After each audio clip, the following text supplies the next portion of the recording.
मंगलवार के दिन इस श्रावण मास की शिव चतुर्दशी व्रत पड़ रही है। विशेष मंगलवार की श्रावण मास की शिव चतुर्दशी व्रत जो साल में एक बार आती है। 12 ज्योतिर्लिंग में से किसी भी एक ज्योतिर्लिंग में जब संसार का मनुष्य दर्शन करने के लिए पहुंचता है, जाता है, तो वहां से उसको प्रसाद मिले ना मिले, वहां से उसको बेलपत्र मिले ना मिले, वहाँ से उसको कुछ मिले ना मिले, पर जब वो ज्योतिर्लिंग के शिखर के मात्र दर्शन कर लेता है तो उसके अंदर एक ऊर्जा प्राप्त हो जाती है और वो ऊर्जा संसार के सारे दुखों से लड़ने का बल देती है। वो ऊर्जा कोई साधारण ऊर्जा नहीं होती, सबसे लड़ने का बल वो ऊर्जा प्रदान करती है। वो ऊर्जा कोई साधारण सी ऊर्जा नहीं होती। ये मानव का जो जीवन है, मनुष्य का जो जीवन है, हर उम्र में कुछ ना कुछ हमको अच्छा लगता रहा। एक उम्र थी जिस उम्र में माता पिता हमको अच्छे लगते थे। एक उम्र ऐसी आई जिसमें दोस्त अच्छे लगते थे। फिर एक उम्र ऐसी आई जिसमें पत्नी अच्छी लगती थी। फिर एक उम्र आई जिसमें बच्चे अच्छे लगते थे। फिर एक उम्र आई जिस उम्र में बहुएं अच्छी लगती थी। फिर एक उम्र ऐसी आई जिसमें अंतिम क्षण में वो परमात्मा अच्छा लगने लगा और सब बुरे लगे। वो एक उम्र है। बदलाव जीवन का एक नियम है और ये बदलाव चलता ही रहता है, बदलता ही रहता है। पहले माता पिता अच्छे लगते हैं, फिर दोस्त अच्छे लगते हैं, फिर पत्नी अच्छी लगती है, फिर बच्चे अच्छे लगते हैं, फिर बहुएं अच्छी लगती हैं। फिर जब अंत समय आता है, कोई साथ नहीं देता, तब उस परमात्मा की याद आती है, तब फिर वो परमात्मा अच्छा लगने लगता है। फिर कोई और अंत समय प्रभु आना पड़ेगा, वचन दिया तो निभाना पड़ेगा। आए ना आए प्रभु कुटुंब कबीला, अंत समय प्रभु आना पड़ेगा। वचन दिया तो निभाना पड़ेगा। अंत समय प्रभु आना पड़ेगा। अंतिम जो क्षण है, अंतिम जो समय है, उस अंतिम क्षण में, उस अंतिम समय में वो परमात्मा का स्मरण याद आता है, वो परमात्मा याद आता है। जो अंतिम क्षण, जो अंतिम समय, उसमें परमात्मा का स्मरण बना रहता है।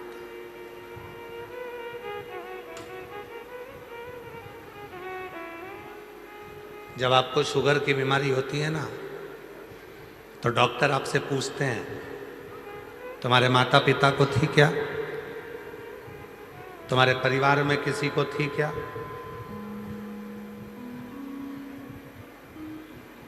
मायके में, ससुराल में किसी को शुगर है तो तुम्हारे शरीर में भी शुगर की बीमारी थोड़ी ना थोड़ी आए।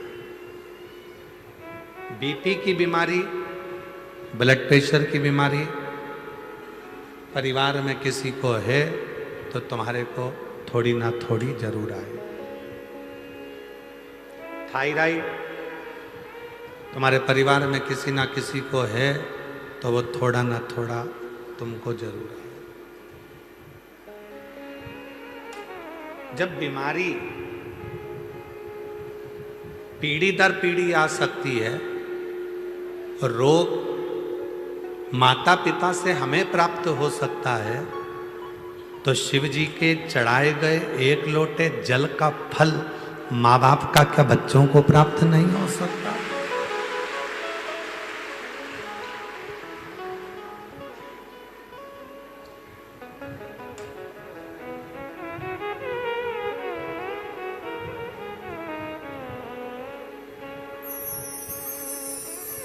एक माँ ने एक लोटा जल शिव जी को चढ़ाया, उसका फल माता, पत्नी, स्त्री, बेटी, एक नारी जब शिव जी को जल चढ़ाती है तो उसका फल ससुराल की भी 71 पीढ़ी को प्राप्त होता है और मायके की भी 71 पीढ़ी को प्राप्त होता है। एक लोटा जल सारी समस्या का उसकी पीढ़ी।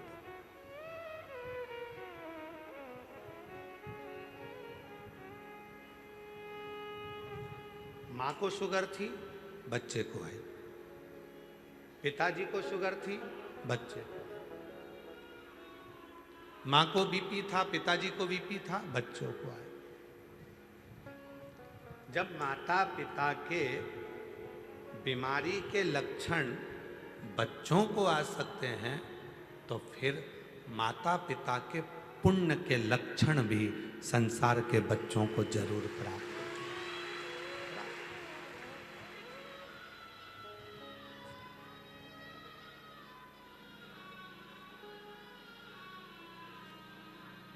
सोशल मीडिया पर आकर आप किसी को माँ और बहन की गाली दो, ये अच्छे कुल के या अच्छे घर के संस्कार नहीं हो सकते। ये अच्छे कुल के या अच्छे घर के संस्कार नहीं हो सकते। पर सोशल मीडिया पर आकर आप एक लोटा जल शंकर जी को चढ़ाकर और उसकी रील बनाकर जनमानस को दे रहे हो, आप अपने घर के संस्कार प्रेषित कर रहे हो कि मेरे घर के ये संस्कार है, ये मेरे घर के संस्कार, ये मेरे घर के लोगों ने सिखाया मुझे मंदिर तक जाना, एक लोटा जल चढ़ाना और शिव जी की पूजन करा, आराधना करो, साधना करो। हमको स्मरण में आ रहा है शिवांश तमोली की कथा। तमोली का मतलब मालूम है? यहां बैठे हैं कोई तमोली? बैठे हैं? तमोली चौरसिया, पान लगाने वाले, पान बनाने वाले, और भगवान शंकर के गले में जो सर्प पड़ा है वासुकी, उन्हीं के वंश में ये तमोली आते हैं, ये चौरसिया आते हैं, उन्हीं के वंश। हम नमन करते हैं सारे तमोलियों को, सभी चौरसियाओं को हम प्रणाम करते हैं कि आपके कारण मेरे उज्जैन के महाकाल सावन के महीने में भ्रमण के लिए निकलते हैं, उसमें सबसे पहली प्राथमिकता आपकी है, उसमें प्रबंध। हमें शिवांश तमोली की कथा स्मरण आती है। एक ऐसा चौरसिया, एक ऐसा तमोली जिसकी पान की दुकान थी।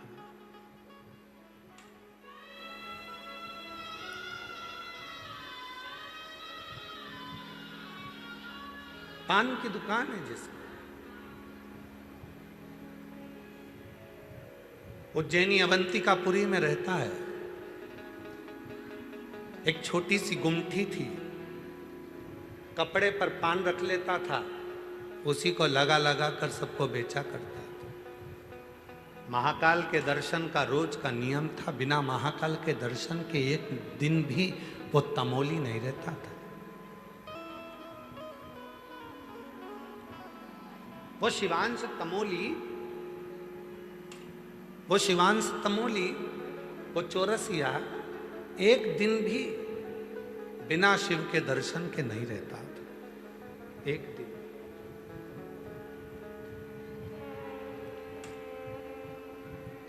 प्रतिदिन बाहर के चोंगे खोलो भाई, प्रतिदिन भगवान शंकर महाकाल राजा के मंदिर जाना, प्रतिदिन महाकाल राजा का दर्शन करना, प्रतिदिन महाकाल दर्शन कर कर अपनी दुकान खोलना और पान बेचना, ये चाहता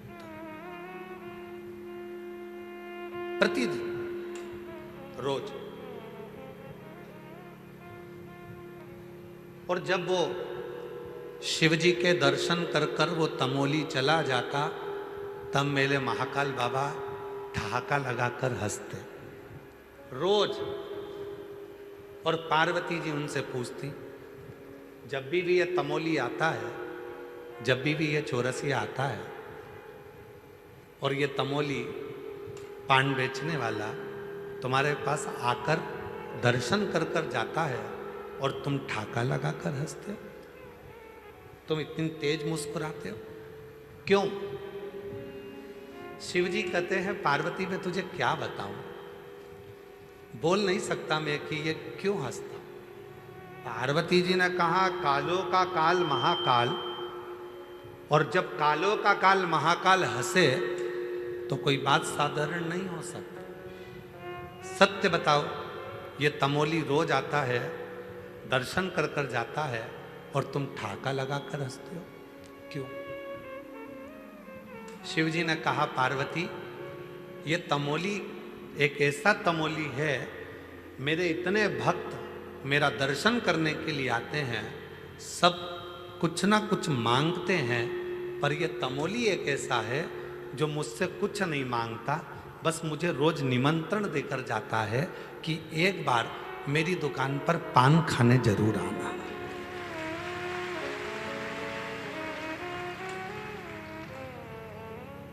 एक बार मेरी दुकान पर तुम पान खाने जरूर आना। पार्वती बस उसकी इसी निमंत्रण को मैं सुनकर हंसता हूं, इसी निमंत्रण को सुनकर मैं हंसता हूं। महाकाल राजा कहते हैं, पार्वती दुनिया की रीति है, जो मुझे रोज निमंत्रण देता है, एक ना एक दिन मैं उसके दरवाजे पर जरूर पहुंचता हूं, ये निश्चित। पर वो समय का इंतजार करूंगा, वो समय आएगा और मैं उसके घर पर जाऊंगा, पान भी खाऊंगा, निश्चित है। अब तो तमोली रोज जाता, रोज भगवान को निमंत्रण देता। एक दिन तमोली के मन में आया कि अब मैं बहुत शिथिल हो गया हूं, अब मुझसे ना जाने मेरी जिंदगी कितनी बची है, कोई भरोसा नहीं है। एक दिन जिद में शिव जी के मंदिर में महाकाल के पास पहुंच गया और जय महाकाल कहकर जो उसने आवाज लगाकर कहा, बाबा मेरे जीते जी नहीं आओगे तो क्या मेरे मरने के बाद आओगे?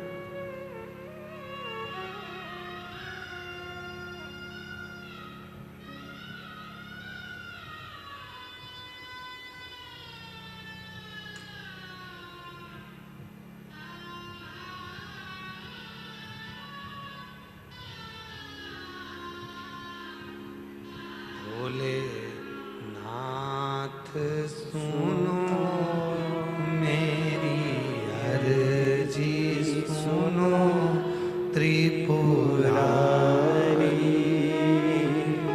आया आया मैं शरण तुम्हारी। भोलेनाथ सुनो मेरी अर्जी सुनो, त्रिपुरारी आया आया मैं शरण तुम्हारी। बाबा मेरे जीते जी नहीं आओगे तो क्या मेरे मरने के बाद आओगे? इतना तो कहना था और तमोली कहकर गया। आज मेरे महाकाल ने नंदी को बुलाया, नंदी चल, रूप बदल, दोनों दोस्त बनकर चलते हैं, पान खाकर आते हैं। तमोली की दुकान पर आज मेरा महाकाल पहुंच गया। ला भैया पान देना जरा। तमोली ने लगाया कत्था चूना पान बनाकर और जो दिया महाकाल राजा को। महाकाल राजा ने जो पान खाया, पान खाकर दोनों नंदी और शिव चल दिए, चले गए। तब याद आया पैसे तो देके ही नहीं गए। तब याद आया बिना पैसे के चले गए। कल आएंगे ना तब पैसा लेकर आऊंगा, कल लेकर रहूंगा पक्का है। दूसरे दिन फिर महाकाल आ गए, वही मेरा नंदी साथ में मेरा बाबा। लाओ पान दो, पान खाया। जितनी देर तक महाकाल वहां रहते पान खाते उतनी देर तक उसको पैसे की याद नहीं आती। तुम्हारे जैसी है, जल चढ़ाती है तब तक याद नहीं आती कि गले में चेन कहां गई, गले में मंगलसूत्र था कहां चले गया, बैग था कहां गया, पर्स था कहां गया, मोबाइल था कहां गया, सुध नहीं रही। ध्यान तो शिव में था। महाकाल राजा ने कहा लाओ पान दो, पान खाया, फिर चले गए, याद ही नहीं रहा। दिन निकलते गए। महाकाल राजा उस तमोली से खूब हंस मोल कर बात करने लगे। अब तो दोनों में ऐसी घुटने लगी कि जब महाकाल आते तमोली पान लगा कर दे देता।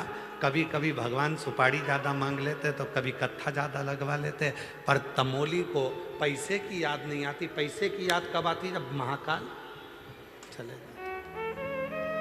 आज तमोली के पिताजी आ गए और तमोली के पिताजी आए और आकर बोले, वो खाकर चले जाता है तो उससे पैसा नहीं मांगता है। कल अगर पैसा नहीं मांगा तो सोच ले, और अगर उसके पास पैसा नहीं हुआ तो कुछ गिरवे रख लेना, ठीक है। अब कल जैसे ही महाकाल राजा आए और मेरे महाकाल बाबा ने आकर कहा लाओ जरा पान दो, पान खाया और खाते से ही तमोली तो ध्यान भूल गया था, पर उसके पिताजी सामने खड़े होकर हाथ हिला रहे थे, ले लेना। तमोली को याद आया, बाबा ए भैया लाओ जरा पान का पैसा दो। महाकाल राजा बोले पैसा वैसा तो हमारी जेब में रखते नहीं है, जप्ती भभूत में है खजाना कुबेर का। जब भभूत में करोड़ों का धन है तो जेब में पैसा कौन लेके चलता है? लेकर कौन? जप्ती भभूत में है खजाना ए गंगाधार मुक्ति ओमकार तू भोले ओमकार तू आयो शक्ति हरि शंभु तार तार तू। अवंतिका नरेश भगवान उज्जैनी के राजा मेरे काल अधिपति महाकाल राजा स्वयं कह रहे हैं मेरी जेब में तो कुछ है नहीं, क्योंकि मेरे पास जेब ही नहीं है, पैसा वैसा नहीं है। अब पिताजी इशारा कर कर कह रहे पैसा नहीं हो तो दूसरी चीज रखवा लेना, गिरवे गिरवे रखवा ले। तमोली ने कहा देखो भाई, अपनी दोस्ती एक तरफ, पैसा नहीं है तो कुछ ना कुछ तुम्हें रखना पड़ेगा। महाकाल नंदी को देख रहे, नंदी महाकाल को देख रहे। महाकाल बाबा ने कहा लो ये एक कपड़ा है, तुम अपने पास रख लो, इसी को रख लो। मेरे बाबा ने अपने अंग का वस्त्र तमोली को दे दिया। रतन जड़े थे, हीरे जड़े थे, मोती लगे थे। कोई परखैया उसको परख सकता था कि उसमें कितने रतन थे, कितने हीरे थे, कितने मोती थे। अब तमोली के पास तो वस्त्र आ गया। पंडित जी ने सुबह मंदिर खोला।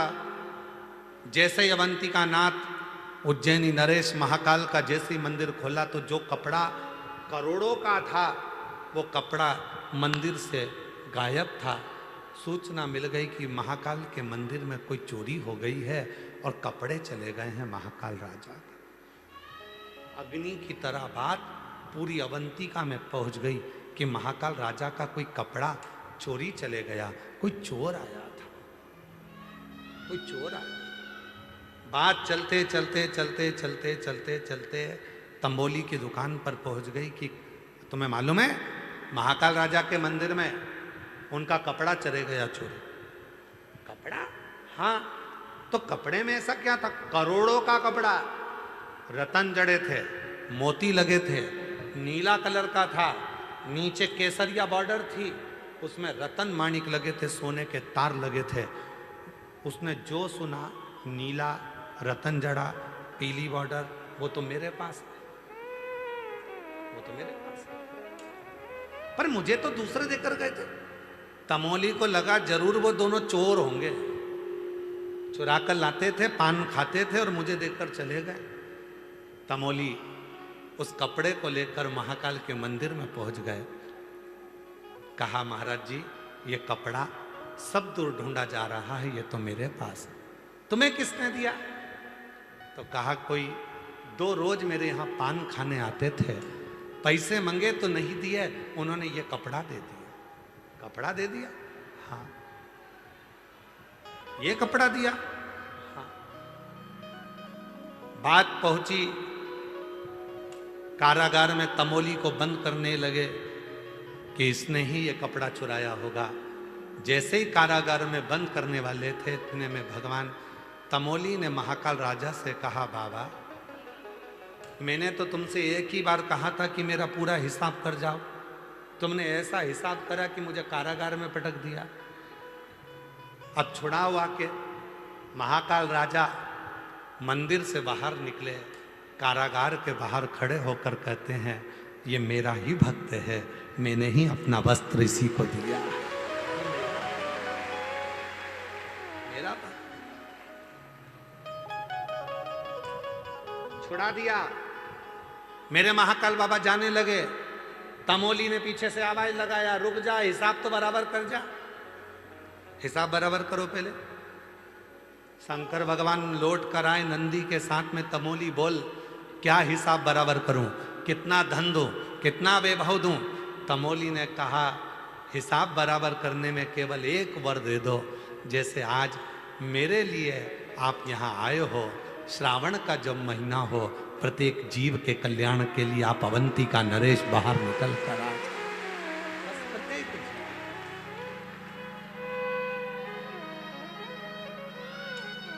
सबके। और तुम आना भोले बाबा मेरे मकान में, तेरा डमरू डम डम बाजे सारे जहान में। तुम आना भोले बाबा मेरे मकान में, तेरा डमरू डम डम बाजे सारे जहान में। तुम पार्वती को लाना, तुम गणपति को लाना मेरे मकान में, तेरा डमरू डम डम बाजे सारे जहान में। एक तमोली के लिए, एक तमोली के लिए मेरे बाबा भोलेनाथ, मेरे शंभुनाथ, मेरे त्रिकालदर्शी, कैलाशी, अविनाशी, मेरे महाकाल राजा आज भी अवंतिकापुरी उज्जैनी में सावन के महीने में 12 ज्योतिर्लिंग में केवल एक ज्योतिर्लिंग है उज्जैनी महाकाल, जिसमें मेरे बाबा सावन के महीने में हर सोमवार को बाहर निकलते हैं अपने भक्तों के। एक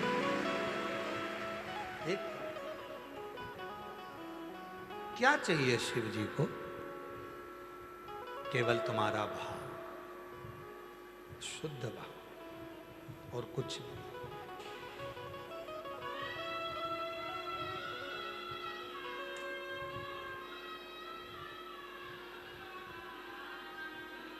आप सबको मालूम है शिव जी का एक नाम है लकुलेश्वर महादेव।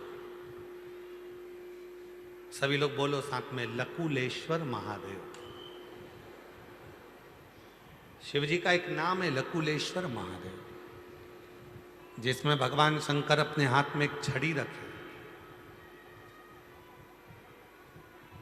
और एक हाथ में उनके ज्वाला है, अग्नि है।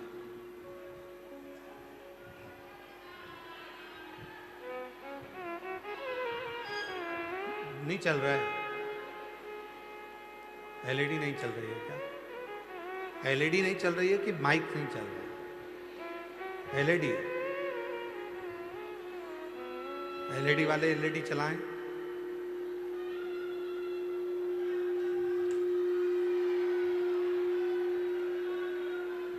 थोड़ा आवाज क्लियर करो, गूंज बहुत रहा है, आवाज ठीक नहीं आ रहा।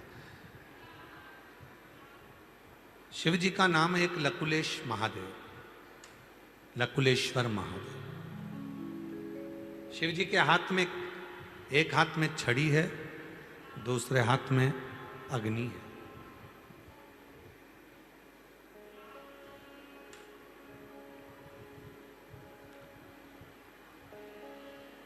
कूर्म पुराण के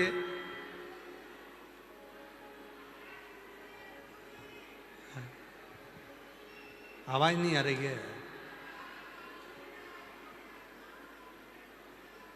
आवाज गूंज रही है भाई, हम बोल रहे हैं आवाज क्लियर नहीं है।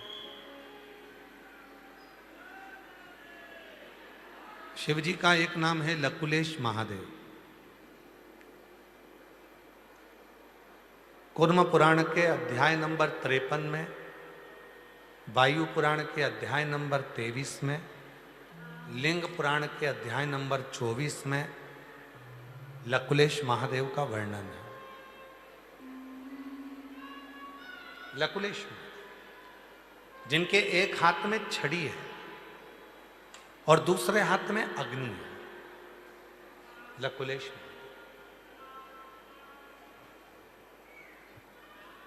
जिस समय पर डॉक्टर बोल दे कि ये बीमारी तुम्हारे शरीर में प्रवेश कर गई है और इस बीमारी का कोई हल नहीं है,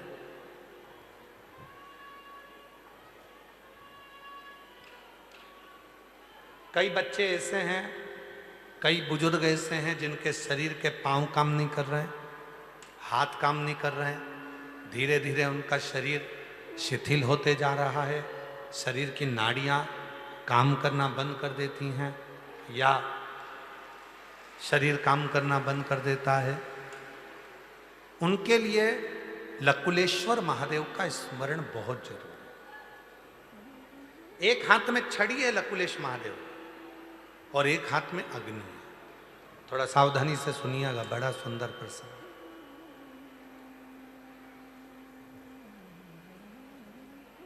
एक बार धर्मराज न्याय करने के लिए बैठे थे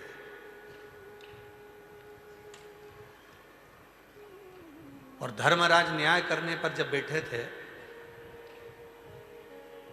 सारे देवताओं के जितने भी भक्त प्राण छोड़कर जा रहे थे उनके साथ निर्णय हो रहा था। एक महाकाल का भगत था, शिव का एक भक्त था, भगवान शंकर का एक भक्त, कुछ नहीं करता था, कुछ केवल एक काम करता था।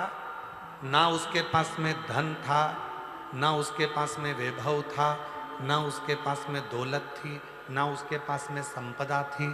केवल एक काम करता था, शिव का जो शिवलिंग मिल जाता था उस शिवलिंग के चारों तरफ सफाई कर देता था, साफ कर देता था। शिवलिंग के चारों तरफ सफाई करता था, शिवलिंग के चारों तरफ साफ करता था। बस एक नियम था उसका, ना वो बेलपत्र चढ़ाता था, ना वो जल चढ़ाता था, ना वो चावल चढ़ाता था, ना वो दीप जलाता था, ना उसके पास चंदन था, ना अगर था, ना तगर था, ना धूप बत्ती थी, ना अगरबत्ती थी, कुछ नहीं। केवल चंदन का लेपन करने की जगह भूमि की सफाई करता था। शिव जी के वो भक्त के प्राण छूट गए। प्राण छूटे तो वो धर्मराज के सामने गया। जितने भी भक्त आ रहे थे धर्मराज उनको बैकुंठ की ओर भेजते जा रहे थे। पर शिव का ये भक्त ऐसा था जिसने ना लोटा भर के जल चढ़ाया, ना बेलपत्र चढ़ाई, ना कभी व्रत करा, ना कभी उपास करा, केवल मंदिर की सफाई करी। इसको देखकर धर्मराज के मुख से निकल गया कि एक काम करो कि इसने कभी मंदिर में न चंदन लगाया, न जल चढ़ाया, न धूप बत्ती लगाई, न अगरबत्ती लगाई, न दिया जलाया, न पूजन करी, केवल मंदिर में सफाई करता था, इसलिए इसको स्वर्ग का रास्ता नहीं दिखा सकता, इसको वैकुंठ नहीं दे सकता। इतना तो सुनना था। जब उस शिव के भक्त को वैकुंठ के रास्ते पर ना भेजते हुए दूसरे रास्ते पर जब भेजा गया, इतनी देर में तो मेरा देव अधिदेव महादेव स्वयं दंड लेकर, छड़ी लेकर, हाथ में अग्नि का खप्पर लेकर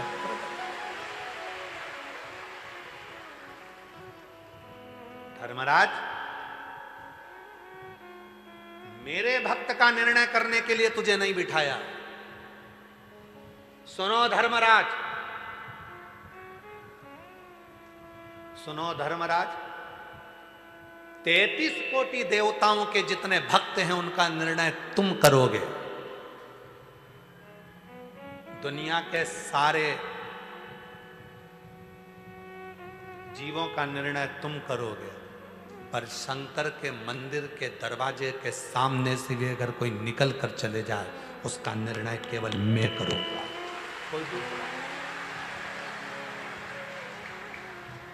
उसका निर्णय कोई दूसरा नहीं कर सकता। उसका निर्णय केवल काल अधिपति महाकाल करेगा, विश्वनाथ करेगा, सोमनाथ करेगा, मल्लिकार्जुन करेगा, केदारनाथ करेगा, स्वयं भीमा शंकर, स्वयं घृष्णेश्वर, स्वयं नागेश्वर करेगा, कोई दूसरा नहीं, मैं स्वयं करूं।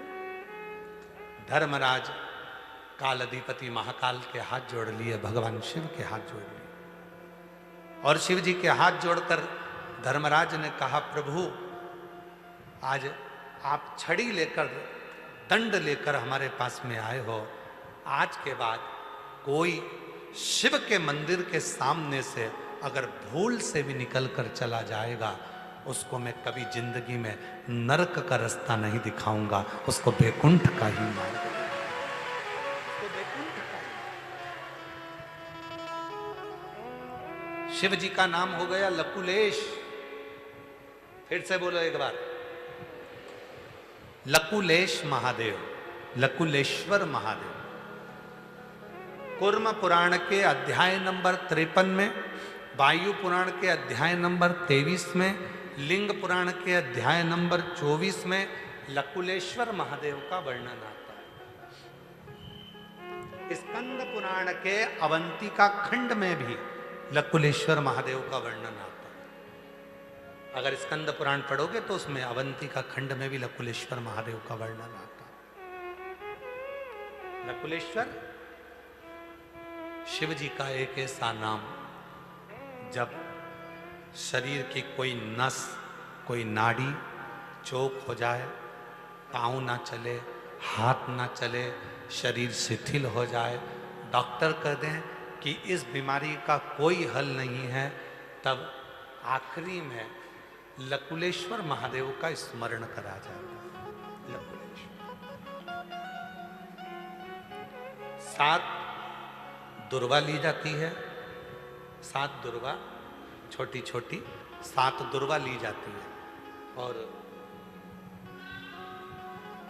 थोड़ा ध्यान देना, ये भगवान शंकर का शिवलिंग है। एक बेलपत्र, 7 दुर्वा। बेलपत्र को शंकर जी के ऊपर चढ़ाओ तो उस डंडी का मुख, बेलपत्र की डंडी का मुख जहां से जल बहता है उस ओर होना चाहिए शिव जी के ऊपर। जरा समझिएगा, इस तरह से उस बेलपत्र को चढ़ा दिया जाता है। डंडी का मुख जहां से जल बहकर जा रहा है उस ओर रखा जाता है। डंडी का मुख जहां से पानी बहकर जा रहा है। और जो 7 दुर्वा है, उन 7 दुर्वा को भगवान शंकर के 7 स्थान पर शिवलिंग पर ही, जहाँ माँ जगतजननी का हस्तकमल है पीठी का, 7 स्थान पर सातों दुर्गा को शिवलिंग से स्पर्श करते हुए वहीं पर या तो टिका दो, या तो इस तरह से टिका दो 7 जगह पर, या नीचे रख दो। धीरे धीरे 7 बार उन्हीं दुर्गा पर जल समर्पित करना है और बेलपत्री और सातों दुर्गा को लकुलेश्वर महादेव का नाम लेकर आना है। और जिसके डॉक्टर कह दे कि इसके शरीर में कोई दवाई भी दे दो तो काम नहीं करेगी, ये शरीर चलेगा नहीं, अगर लकुलेश्वर महादेव का नाम लेकर एक एक दुर्गा 1-1 घंटे के अंदर उसको खिलाएं और आखिरी में वो बेलपत्र चबा चबा कर खिलाना प्रारंभ करें, एक ना एक दिन लकुलेश्वर महादेव उसको चलाता ही। लकुलेश्वर महादेव, एक हाथ में छड़ी है मेरे देवाधिदेव महादेव के और दूसरे हाथ में अग्नि का खप्पर है मेरे महादेव। अग्नि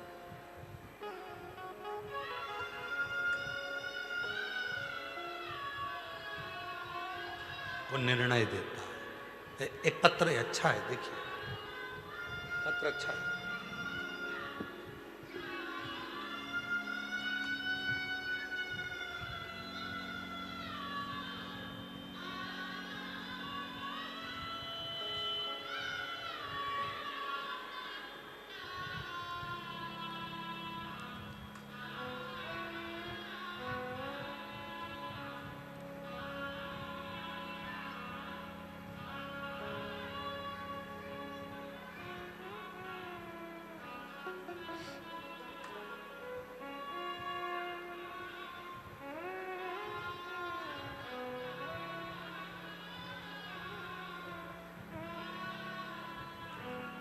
मेरा नाम बीना राठौड़ है, मेरे पति का नाम महेश राठौड़ है। मेरा मोबाइल नंबर ये है। गुरुजी, हम गुजरात के जूनागढ़ शहर से हैं। हम गुजरात के जूनागढ़ शहर से आए हैं। गुरुजी, अप्रैल 2024 में, अगस्त 2024 में मेरे पति को कैंसर की बीमारी हो गई। गले के और हृदय के पास में अन्न की नली में गठान हो गई, जो कि कैंसर की थी। डॉक्टर के अनुसार 3rd स्टेज का कैंसर था। 3rd स्टेज का कैंसर था। डॉक्टर ने कहा रेडिएशन कराना पड़ेगा, कीमो लेना पड़ेगा। उसके बाद भी वो ठीक नहीं हुआ। इलाज चलता रहा पर कोई आराम नहीं मिला। तब मेरी सहेली ने कहा, सीहोर वाला बाबा कथा कहता है, उसका रुद्राक्ष अगर सीहोर से लाया हुआ हो और जल में गलाकर शिवजी को चढ़ाकर उस जल को अगर लिया जाए तो बाबा सुनता जरूर है। बाबा की ऐसी कृपा हुई, हम सीहोर आए, यहाँ से जल रुद्राक्ष लिया और उसको तांबे के कलश में गलाकर शिवजी को चढ़ाकर उस रुद्राक्ष के जल को पिलाने लगे। गुरुजी, बाबा ने ऐसा चमत्कार करा कि जो गठान उनके गले में आ रही थी जांच में, बाबा की कृपा से पूरी की पूरी गठान गल गई और आज मेरे पति ठीक हो गए। मैं बाबा को यहाँ प्रणाम करने के लिए, कहीं बैठे हों तो आ सकते हैं, कहीं बैठे हों तो आ सकते हैं। एक शिव पर, शिव के नाम का उच्चारण,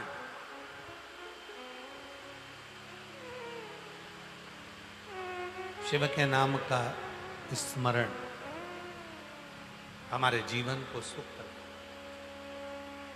लकुलेश महादेव का नाम, लकुलेश्वर महादेव का नाम जब हम लेते हैं, लकुलेश्वर महादेव का जब हम नाम स्मरण करते हैं तो वो लकुलेश्वर महादेव का नाम हमें कहीं ना कहीं किसी ना किसी रूप में उलझनों से मुक्त करता है। एक बार सब बोलो, कौन से महादेव हैं? आवाज नहीं आई, जम के बोलो। लकुलेश्वर महादेव। लकुलेश्वर महादेव का नाम का उच्चारण 7 दुर्गा एक बेलपत्र और 7 दुर्वा के स्थान पर थोड़ा थोड़ा जल जब हम समर्पित करते हैं और उन दुर्वा को, जिसका शरीर काम नहीं कर रहा, डॉक्टर कह दिया कि इसका कोई इलाज ही नहीं है, तब वो दुर्वा और वो बेलपत्र काम आती है। इसको 1 महीने में 2 बार प्रदोष आती है, उसी तरह इस उपाय को भी केवल 2 बार ही किया जाता है महीने में, केवल। और धीरे धीरे धीरे धीरे फिर वो शरीर काम करना प्रारंभ कर लकुलेश। जो जैसी भावना वो वैसा ही फल पाया, नहीं खाली उसे लौटाया, वो मन ही मन हर्षाया, और कर दिया मान मान काशी वाले ने, लुटा दिया। भंडार काशी वाले ने। जितने भी भगवान शंकर के नाम बताए जाते हैं, एक तरीका बताया जाता है शिव जी की पूजन का, वो हमें फल देते। एक पत्र है, देखिए। मेरा नाम सावित्री है, मेरे पति का नाम ओम प्रकाश है।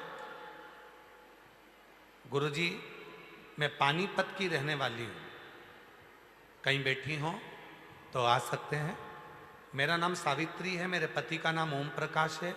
गुरुजी, मैं पानीपत की रहने वाली हूँ, मेरा मोबाइल नंबर ये है। मेरे 22 साल से मुझे सांस की बीमारी थी। बाबा का जल चढ़ाकर आज बाबा ने मुझे पूर्ण तरह से ठीक कर दिया। गुरुजी, 25 साल से पति को 25 साल से सोराइसिस की बीमारी थी। गुरुजी, मेरे पति को 25 साल से सोराइसिस की बीमारी थी। पानीपत के सारे डॉक्टरों का इलाज करवाया, ठीक नहीं हुए। दिल्ली दिखवाया, ठीक नहीं हुए। हर जगह का हम इलाज करा कर थक गए, पर 25 साल से वो बीमारी ठीक नहीं हुई, सोराइसिस की। तब आपकी कथा टीवी पर सुनी और आपने कहा प्रदोष की कावड़ भराती है सीहोर की। सीवन नदी का जल लेकर हमने बाबा की कावड़ चढ़ाई और उस जल को पति को यहीं पर पति के शरीर पर लगाया। थोड़ा जल लेकर गए, रोज शरीर पर लगाया। आज बाबा को धन्यवाद देने के लिए आई हूँ। मेरे पति की 25 साल की बीमारी ठीक हो गई। आज मेरे पति ठीक। मैं बाबा को प्रणाम करने के लिए। मेरा नाम सावित्री है, मेरे पति का नाम ओम प्रकाश है, पानीपत के रहने वाले हैं। मेरा मोबाइल नंबर ये है। मैं बाबा को प्रणाम करने के लिए आई। गुरुजी, हमने 11 कथा के पंडाल में कथा सुनी है और बाबा ने सब संभाला। शिव की कृपा से सब कुछ ठीक हुआ। शिव शिव है,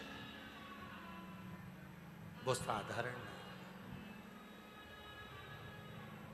मांगा है भोलेनाथ से वरदान, मांगा है भोलेनाथ से वरदान लेके, तेरी कृपा बनी रहे जब तक है जिंदगी, तेरी कृपा बनी रहे जब तक है जिंदगी। मांगा है भोलेनाथ से वरदान लेके, मांगा है भोलेनाथ से वरदान लेके। जो रोज शंकर भगवान पर जल चढ़ाकर उसका आचमन करते हैं, उसका फल मिलता है। कह दो दुनिया वालों से, हम सुबह दवा नहीं, शिव पर चढ़े हुए जल को दवाई के रूप में पीकर निकलते हैं। कह दो दुनिया वालों से, हम दवा नहीं, हम महादेव की दुआ लेकर निकलते हैं। कह दो दुनिया वालों से, हम दवा नहीं, हम शिव का चढ़ा हुआ जल जो कायिक, वाचिक और मानसिक तीनों तापों को समाप्त कर देता है, उस जल को लेकर निकलते हैं। वो साधारण, वो साधारण नहीं है।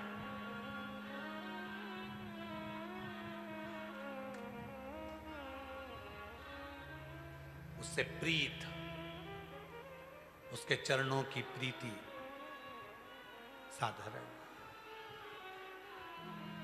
महाराज कितना कृपालु है मेरा शिव, जरा देखिएगा कितना दयालु है।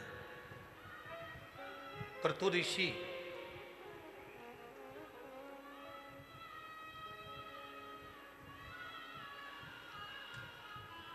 जिन ध्रुव जी महाराज ने भगवान श्री हरि का भजन करा, जिन ध्रुव जी महाराज ने बाल्यावस्था में भगवान श्री हरि का दर्शन करा, जिन ध्रुव जी महाराज 4 वर्ष की अवस्था में भगवान नारायण की गोद में बैठ गए थे, वो ध्रुव जी महाराज को क्रतु ऋषि ने भगवान नारायण के भजन में लगाया था। और एक दिन ऐसा आ गया कि क्रतु ऋषि ने ध्रुव जी महाराज को जो भजन में लगाया था और उनके पुत्र को उत्कल को भी भजन में लगाया था, वो उत्कल एक दिन मार्ग से निकल कर जा रहे थे।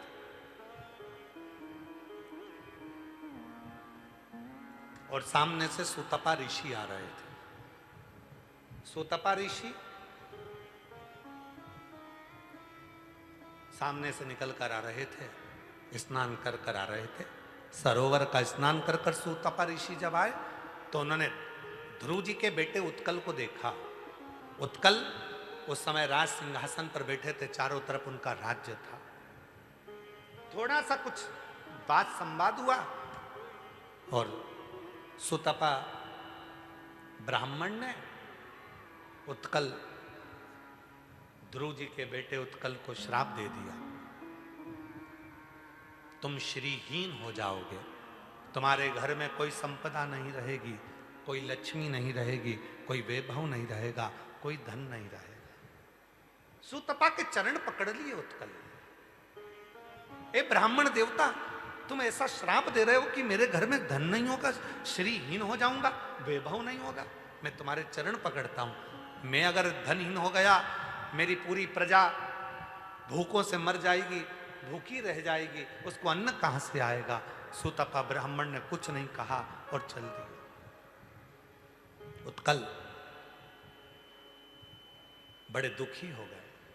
किसके पास जाऊं, किससे कहूं, श्रीहीन हो गया, धनहीन हो गया, वैभवहीन हो गया, अब मैं किससे कहूं। तब वहीं से क्रतु ऋषि जा रहे थे। क्रतु ऋषि ने कहा, उत्कल क्या बात है, तुम बड़े दुखी दिख रहे हो। महाराज मुझे श्राप लगा है एक ब्राह्मण का, मेरे घर में धन नहीं रहेगा, कंगाल हो गया, लक्ष्मी नहीं है।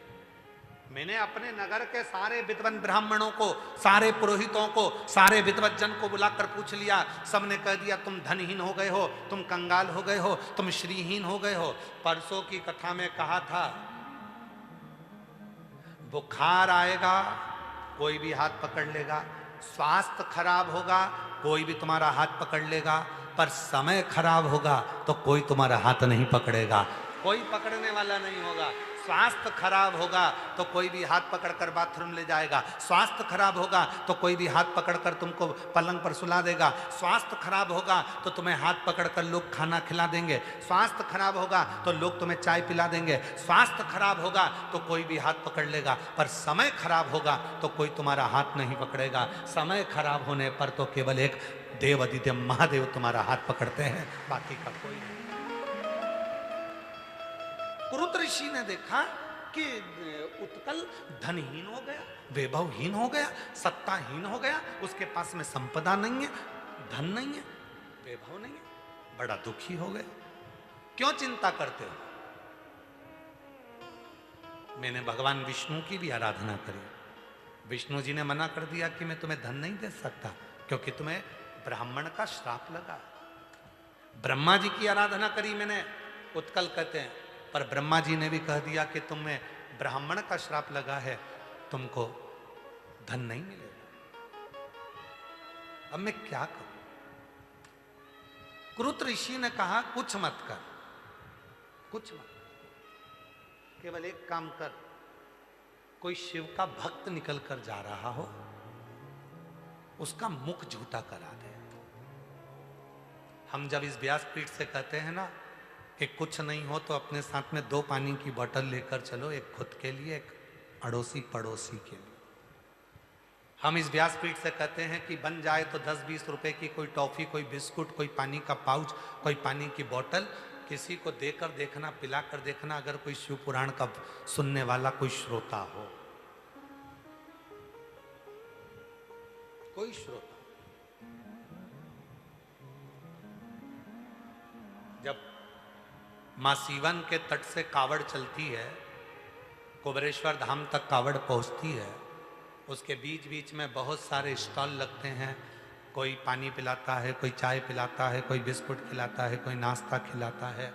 हम उन स्टॉलों को देखकर और उन स्टॉल लगाने वालों को देखकर बड़े खुश होते हैं कि बाबा ने धन दिया तो इनको दिया, और कितनी कृपा हुई कि कोई कांधे पर कावड़ लेकर जा रहा है, उस जल को ले जाने वाले का मुख झूठा करा रहे हो, उसका पूरा पुण्य तुम्हारे खाते में ले रहे हो। इससे बढ़कर सुख और क्या होगा? क्या होगा उससे?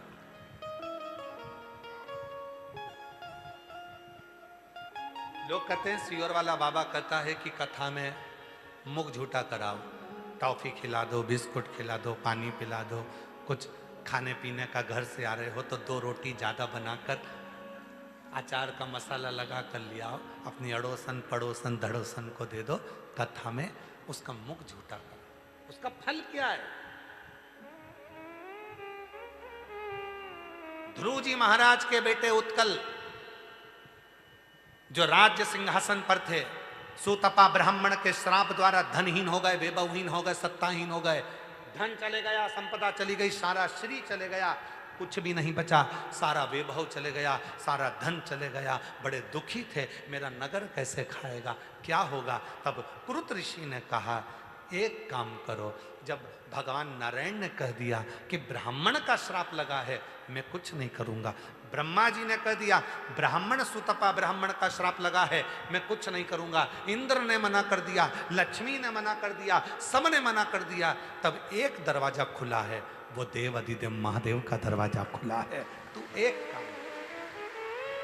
एक काम कर, कोई शिव का भक्त जा रहा हो, कोई शंकर का उपासक जा रहा हो, कोई शिव की शरणागति का भक्त जा रहा हो, कोई शंकर की भक्ति में डूबने वाला हो, उसका मुख झूठा करा दे, उसका मुख झूठा करा दे।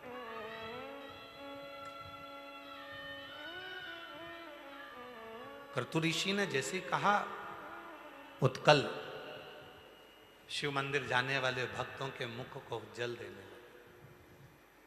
उन्होंने कुआं खुदवा दिया, पानी कभी मुख झूठा करा देते। शिव ने करुणा कर दी। आज मेरा भोले बाबा भक्त के रूप में स्वयं आ गया। मंदिर जाने लगे मेरे भोलेनाथ। जाते जाते उत्कल ने हाथ जोड़कर कहा, ओ भैया बिना पानी पिए जा रहे हो? शिव जी बोले मेरा तो पेट भरा है, मुझे प्यास नहीं लगी है। भैया मुख झूठा ही कर लो, बर्तन झूठा हो जाएगा तो मैं साफ कर लूंगा, मेरी किस्मत चमक जाएगी। उत्कल ने कहा कि बर्तन ही झूठा कर दो। आज बड़े बड़े घरों में होता क्या है, लोग बर्तन झूठा करने से कि इतने बर्तन झूठे कर दिए, वो आएंगे चाय पिएंगे, बर्तन झूठे हो जाएंगे, कौन मांझेगा? उनका बाप आकर मांझेगा, उनका पिताजी आएगा, उनका भाई आएगा। शिव महापुराण की कथा में, विष्णु पुराण की कथा में, अग्नि पुराण की कथा में, ब्रह्म वेवर्त पुराण में स्पष्ट करा है, जिसके घर में आए हुए अतिथि के मुख से झूठे करे हुए बर्तन रखाते हैं, उस घर का सारा दोष, दुख, तकलीफ, कष्ट सब दूर होता चले जाता है। दुख दूर हो जाता है। उत्कल कह रहे हैं, ध्रुव जी महाराज के पुत्र कह रहे हैं, बाबा आप पानी नहीं पियोगे? शिव जी तो मनुष्य के वेश में थे, नहीं नहीं मुझे प्यास नहीं लगी, मैं पानी नहीं पीऊंगा, मुझे प्यास नहीं लग रही। बाबा बर्तन ही झूठा कर दो, आप अगर बर्तन झूठा करोगे तो मैं साफ करूंगा, साफ करूंगा तो मेरी किस्मत चमक जाएगी। बाबा झूठा कर दीजिए ना। शंकर जी तो जाने लगे। उत्कल पीछे पीछे पानी का लोटा लेकर गया। बाबा थोड़ा सा तो जल पी लो। शंकर जी ने ओका करा और ओका करा, उत्कल ने पानी डाला। शिव जी ने जो पानी पिया उस पानी का एक अंश उत्कल के शरीर पर पड़ गया झूठा, और जैसे ही शरीर पर पड़ा उत्कल ने जाकर जो कपड़ा भवन में टांगा था वहीं पर लक्ष्मी बरसना प्रारंभ हो गई और उत्कल वैभवपति वैभवपति।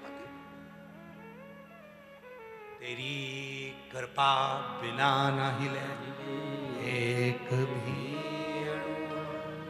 लेते हैं श्वास तेरी कृपा से,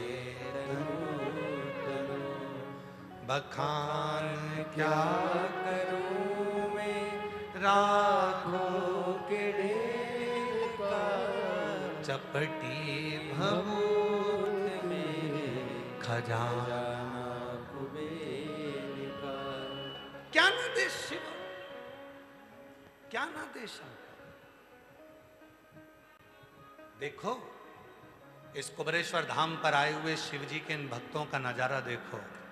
कीचड़ है, नीचे से जमीन गीली है, फिर भी अपनी पन्नी बिछाकर अपना छाता लगाकर पूरे कीचड़ में लोग बैठे हुए हैं। पंडाल में तो लाखों लोग हैं, मंदिर में लाखों लोग हैं। हम तो आस्था वालों से कहेंगे मंदिर का भी अगर कोई नज़ारा हो तो जरूर दिखाएं आस्था चैनल पर कि मंदिर में भी लाखों लोग हैं और इस पंडाल के बाहर भी हजारों लाखों लोग हैं। कहाँ बैठे हैं? कीचड़ में। कहाँ बैठे हैं? धूल पर। पानी भी आ रहा, छाता संभाले बैठे हैं, कथा का लाभ ले रहे हैं। कल एक कोई भाई काउंटर पे बता रहा था कि कल कथा में केवल कुछ नहीं सुनाई दिया, केवल एक बात सुनाई दी, देवराज। बाकी का माइक इतना गूंज रहा था कि आवाज सही से सुनाई नहीं दी। केवल एक शब्द सुना दिया, देवराज।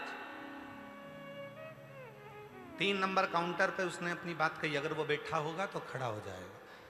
हमको केवल कथा में माइक इतना गूंज रहा था, आवाज इतनी गूंज रही थी कि हमको केवल एक शब्द सुनाई दिया, देवराज। तो काउंटर पर बैठे हुए हिमांशु जी ने पूछा, तुमने कथा में कुछ मांगा था भगवान से? हाँ मांगा था। एक शब्द सुनाई दिया था, देवराज। कथा पूरी सुनी, आवाज गूंज रही थी, पर जब मैं कथा सुनकर 7 बजे आरती के लिए जा रहा था, जिस चीज को मांगने आया था मेरे भोले बाबा ने फोन पर मेरी वो बात पूरी कर। तो अगर बैठा हो तो आ सकता है, कहीं बैठा, उसको एक शब्द सुनाई दिया था, केवल देवराज, केवल देवराज। शिव महापुराण का एक शब्द उसको सुनाई दिया, बाकी के गूंज के कारण कुछ भी नहीं सुनाई आ रहा था, कुछ भी। देवराज चपटी भभूत में है खजाना। जब उसके शरीर के एक कण भस्म करोड़ों का वैभव दे सकती है, तो शिव महापुराण की एक क्षण की शब्द तुम्हारे दुख को मिटा सकता है, तुम्हारी झोली भर सकता है।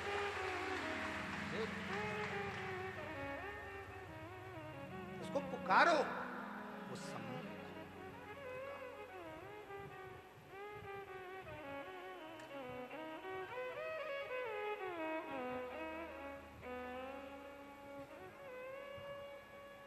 जब हम उसका स्मरण करते हैं, वो भीड़ में तन्हाई में, प्यास की गहराई में मुझे तुम याद आते हो, मुझे तुम याद आते हो, मुझे तुम याद आते हो। उसका स्मरण करो, भजन करो। जैसे बहू सास की बड़ाई करे ना, और सास के कानों में बड़ाई अगर सुनाई में आ जाए कि मेरी बहू ने मेरी बड़ाई करी, सास खुश हो जाती है। कुछ नहीं देती तो आशीर्वाद तो देती है, आशीर्वाद तो देती है। सास बहू की बड़ाई करे, भले बहू उसको कुछ दे ना दे, फिर भी वो कह दे मेरी बहू बहुत अच्छी, तो भी बहू एक ना एक दिन अच्छा भाव अपने मन में लेकर आती। उसका भजन, उसका स्मरण, उसकी कीर्तन, मेरे शंकर का बार बार जब हम विश्वास की बात करते हैं, शिव भी कहता है इतने लोग विश्वास से आए हैं, पूरा मंदिर प्रांगण भरा पड़ा है, इतने लोग विश्वास से आए हैं, और जब विश्वास इनके अंदर आ गया तो कुबरेश्वर बाबा भी कहते हैं इसको खाली नहीं भेजूंगा, भरकर भेजूंगा। विश्वास, वो कहते हैं ना, जब मेरी निंदा करी जाती है, जब मेरी निंदा करी जाती है, बड़े ध्यान से सुनी जाती है। जब मेरी निंदा करी जाती है, बड़े ध्यान से सुनी जाती है। जब जिक्र मेरी प्रशंसा का होता है तो आहें भरी जाती है। सही में ऐसा हो गया, सही में लोगों की झोली भरा गई, सही में बाबा ने दुख दूर कर दिया, सही में ऐसा कर दिया। निंदा हुई तो ध्यान लगाकर सुना, ऐसा है महाराज, बाप रे, मैंने तो ऐसा सुना। और जब पत्र पढ़े जाते हैं, कोई तुम्हारे कानों में आकर कहता है मैं 3 साल से कथा सुन रही हूं और मेरे बाबा ने मुझे छप्पर फाड़ कर दे दिया, तब लोगों की आहें भरती है। इतना दे देता। और भीड़ में तन्हाई में, प्यार की गहराई में, दर्द में, रुसवाई में मुझे तुम याद आते हो, मुझे तुम याद आते हो, मुझे तुम याद आते हो, मुझे तुम याद आते हो। कई लोग कहते गुरुजी हम बड़े दुखी हैं, भगवान ने सारा दुख हमको दे दिया। हमने कहा कोई बात नहीं, दुख दिया है धीरे धीरे मिटेगा भी शरीर, कष्ट आया है समाप्त होगा। तो किसी ने कहा गुरुजी भगवान पुराने समय का आज के समय में क्यों भुगताते हैं? जब पूर्व में हमने कोई कर्म किया तो भोगना आज क्यों पड़ता है? हमने कहा बिजली का बिल भरा है, बिजली का बिल भरा है, बोलो बोलो जम के बोलो, भरा है। जून की बिजली का बिल कब भराता है? जून के बिजली का बिल कब भराता है? जुलाई में। जुलाई के बिजली का बिल कब भराता है? अगस्त के बिजली का बिल कब भराता है? सितंबर में। बिजली का बिल 1 महीने बाद मिलता है। उसी तरह पुराने कर्म का भोग भी मनुष्य के जन्म में मिलता है, भोगना तो पड़ेगा। पूर्व में जो करा है आज भोगना पड़ेगा, पूर्व में जो कर आए वो आज भोगोगे। बिजली का बिल तो जमा करना पड़ेगा, पूर्व का जुलाई का अगस्त में, जून का जुलाई में, जनवरी का फरवरी में बिजली का बिल आएगा, भरना पड़ेगा। उसी तरह जो कर तुम पुराने समय में आए हो वो आज भोगना है, और आज जो कर जाओगे आने वाले समय में फिर भोगना है। फिर वही क्रम चल। बिजली का बिल है वो तो जमा करना पड़ेगा। गुरु की करनी गुरु भरेगा और चेला की करनी छेला भरेगा उड़ जाएगा हंस अकेला। जैसा कर्म करोगे, गुरु अच्छा कर्म करेगा तो अच्छा होगा, गुरु बुरा कर्म करेगा तो गुरु को भोगना पड़ेगा। जो कर्म करा है वो तो भोगना है, इस शरीर दंड को भोगना ही पड़ेगा। इसीलिए आप लोगों से बार बार कहते हैं, मत बुरे कर्म कर वरना पछताएगा, भगवान की आंखों से तू बच नहीं पाएगा, तू बच नहीं पाएगा। अरे ओ अज्ञानी मत करना। नादानी उस कर्म को भोग रहे हो पर काटने का तरीका केवल एक है और वो है शिव का नाम, शंकर का। शिव का भजन, स्मरण, एक लोटा जल सारी समस्या का। बोल बम का नारा है। खेल खत्म हुआ कि मिले? कितने लोग हैं क्रिकेट देखते हैं? हाथ उठाओ जल्दी से। देखते हो? क्रिकेट का खेल खत्म होता है, बाद में दोनों टीम हाथ मिलाती है। बोलो जम के, अरे बोलो तो, सही है कि गलत है? खेल खत्म हुआ, हाथ मिलाया गया। फुटबॉल का खेल खत्म हुआ, हाथ मिलाया गया। दोनों टीमें हाथ मिलाती। बोलो बोलो, सही है गलत है?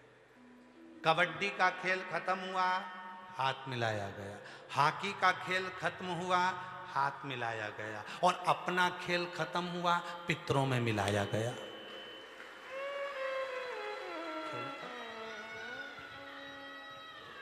क्रिकेट का खेल खत्म हुआ, हाथ मिलाया। फुटबॉल का खेल खत्म हुआ, हाथ मिलाया। जितने दुनिया के खेल हैं, जब वो खत्म होते हैं हाथ मिलाया जाता है। और इंसान का खेल जब खत्म होता है तो उसे पितरों में मिलाया जाता है। मिलाते तो जरूर मिलाते। बोलो सही है गलत है? आखिरी में कहाँ मिलाएंगे? पितरों में मिलाएंगे। खेल खत्म, पितरों में मिला देंगे। क्यों? क्योंकि आखिरी बिंदु वही है, अंतिम बिंदु वही है। बस उसी के पास जाना, उसी के पास अंतिम।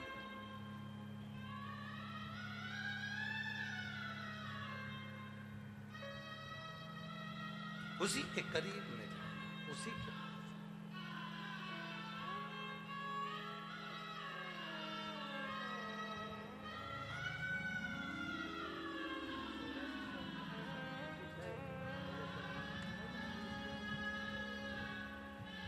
पच्चीस साल से सोराइसिस की बीमारी थी।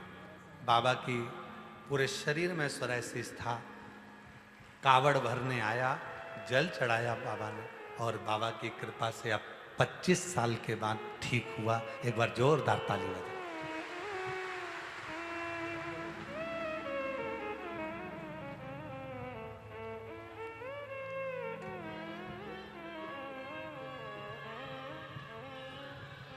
एक बड़ा सुंदर पत्र है, देखिए।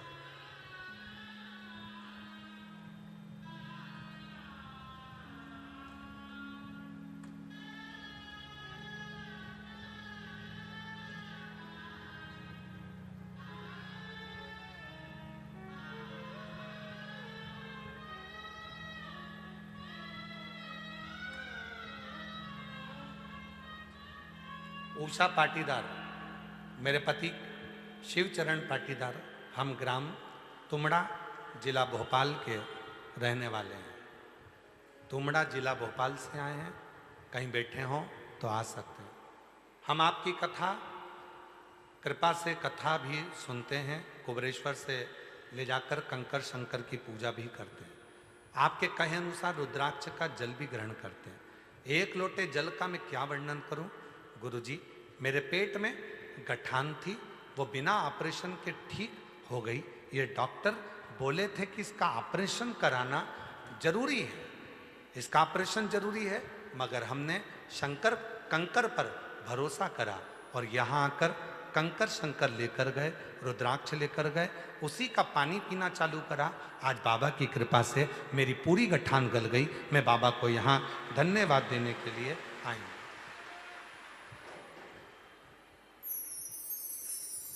श्री शिवाय नमस्तुभ्यम। मैं वर्षा भाटी, मनासा, जिला नीमच, मध्य प्रदेश से हूँ। मनासा से आई हो? हमारी कथा रह गई है मनासा की। उस समय पर हमारा स्वास्थ्य थोड़ा गड़बड़ हो गया था, शिव जी की कृपा से अब ठीक है। मनासा कथा हम बोले हुए हैं और जल्दी से जल्दी हम मनासा आएंगे और वहाँ जो हमने पूर्व में बोला हुआ है वो कथा कर आएंगे। तो हम मनासा से आए, कहीं बैठे हैं तो आ जाएं। मैं मनासा से आई हूँ। गुरुजी मेरी सहेली के 18 साल तक कोई औलाद नहीं हुई, संतान नहीं हुई। जो संतान होती थी वो गर्भ में ही मर जाती थी। तब मैंने उसको कंकर शंकर की पूजन करने का बोला और बाबा की कृपा से 18 साल के बाद 22 सितंबर 2025 को पुत्र रत्न की प्राप्ति बाबा की कृपा से हुई है। एक बार जोरदार ताली बजाएं।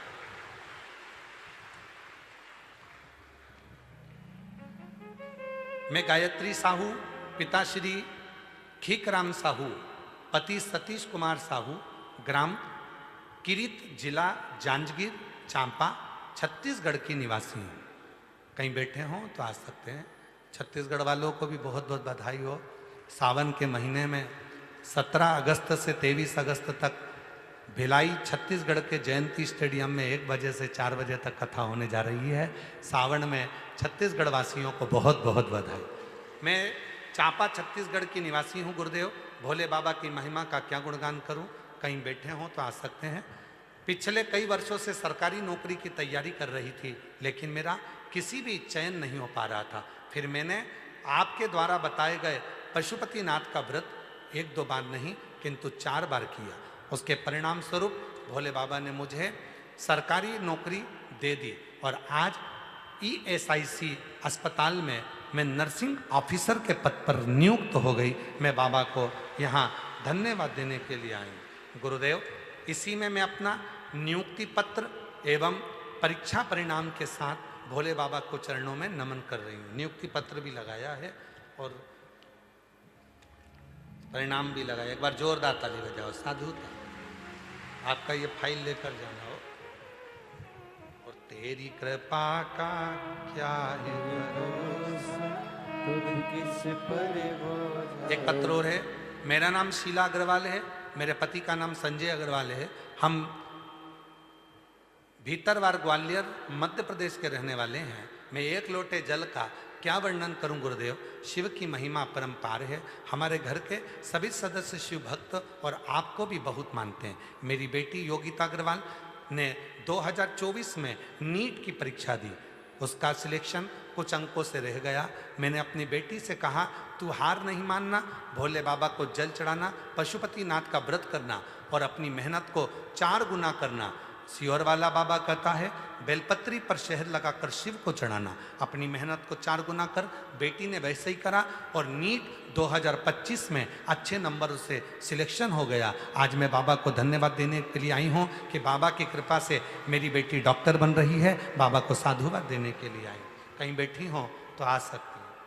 शिव शिव है,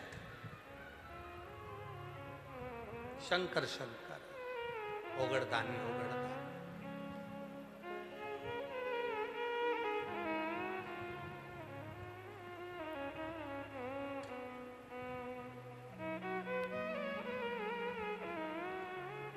एक विश्वास, एक भरोसा और वो विश्व दृढ़ता के साथ। क्यों आए हो यहां पर? बाबा को अपने मन का भाव कहने के लिए, अपने दिल की बात कहने के लिए। कीचड़ में, पानी में, बारिश में बैठकर शिव को अपने मन की दशा कहने, मन की दशा। सबको मालूम है मैं कहूंगी वो सुनेगा।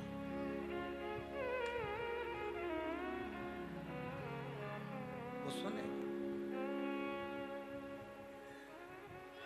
ब्राह्मण हो, क्षत्रिय हो, वैश्य हो, शूद्र हो, शिव को इससे मतलब नहीं है।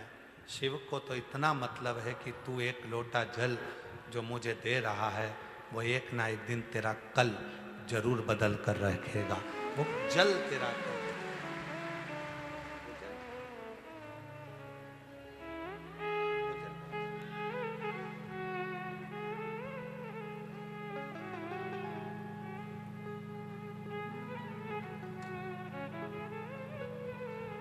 भोलेनाथ सुनो मेरी अर्जी, सुनो त्रिपुरारी।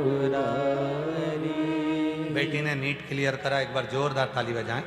जो डॉक्टर आया आया मैं शरण तिहारी, भोलेनाथ सुनो मेरी अर्जी, सुनो त्रिपुरारी। आया आया मेरे शरण तुम्हारी। रोग कष्टों ने मुझको हे घेरा, हे सहारा मुझे नाथ तेरा। बोलो बोलो। रोग कष्टों ने मुझको हे घेरा, हे सहारा मुझे नाथ तेरा। मैं पुकारूं तुझे, तू बचा ले मुझे। मैं पुकारूं तुझे, तू बचा ले मुझे त्रिपुरारी। आया आया मैं शरण तुम्हारी। भोलेनाथ नाथ सुनो मेरी अर्जी, सुनो त्रिपुरारी।